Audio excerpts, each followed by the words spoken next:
অযোধ্যাৰ মহামান্য দশৰথৰ জ্যেষ্ঠ পুত্ৰ হিচাপে পৰম গৌৰৱেৰে গৌৰৱান্বিত আজি ৰঘুবংশী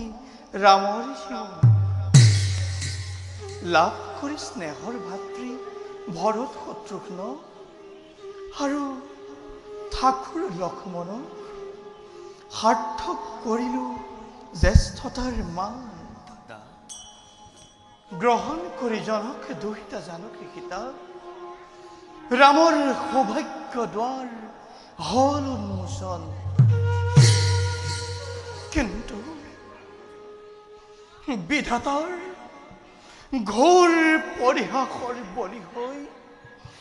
বিসৰ্জী ভাতৃ স্নেহ বিসৰ্জী মমতাৰ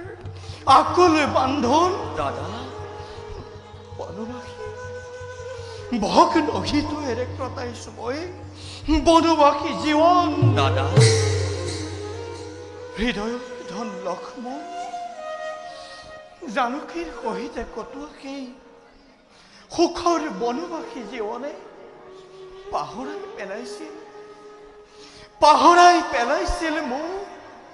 সুকুমল হৃদয়ৰ প্ৰত্যাশিত বেদনাকো কিন্তু ৰামৰ দুৰ্ভগীয়া এই ৰামৰ সেই সুখৰ মুহূৰ্ত সহ্য নহল বিধাতাৰ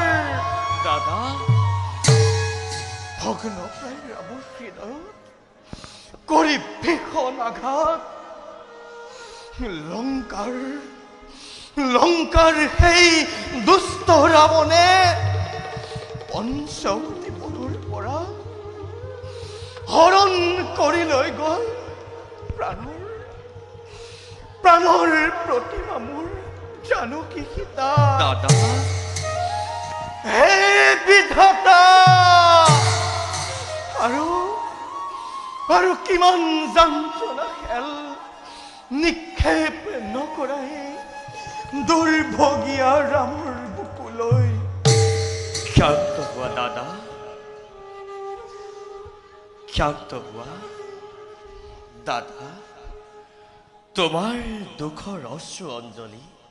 কদাপিতো প্ৰত্যক্ষ কৰিব নোৱাৰো এই ঠাকুৰ লক্ষ্মণে ভাই লক্ষ্মণ দাদা ভাগ্য বলে পালো তুমি হেন চেনেহৰ ভাতৃ অতি মনোহৰ দাদা স্বীকাৰ কৰো ভাই জানকী বেহেন জীৱনৰ তুমি এই সাৰথী ৰাঘৱৰ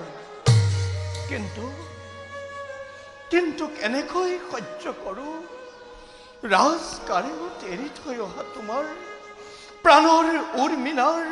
মনৰ বেদনা দাদা সঁচাকৈ ভাই দাদা সঁচাকৈ অপৰাধী ৰাঘৱ আজি সমগ্ৰ ৰঘুবংশৰ প্ৰতি কিয় দাদা কিয় কোৱাই এনে বাক্য তোমাৰ দুখনি ৰাতুল চৰণ সেৱা কৰাই একমাত্ৰ জীৱনৰ ব্ৰতেই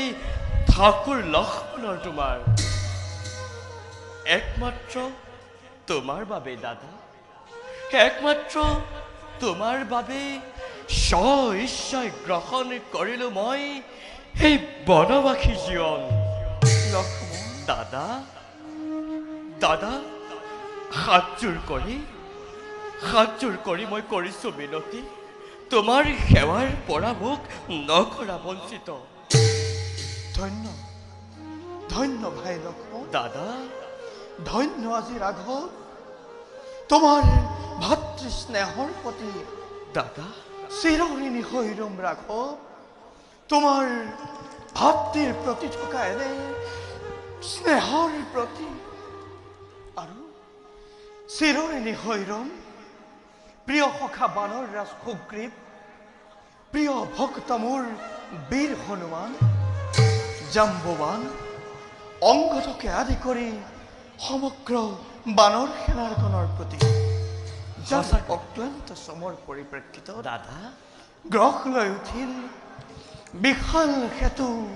সমুদ্ৰৰ মধ্যত, আৰু আহি পালো আমি লংকাৰ তীৰত, লগ পালো বিভীষণৰ দৰে বিৰল ভক্তকো। সঁচাকৈ দাদা, সঁচাকৈ সুগ্ৰীৱ হনুমান আদি কৰি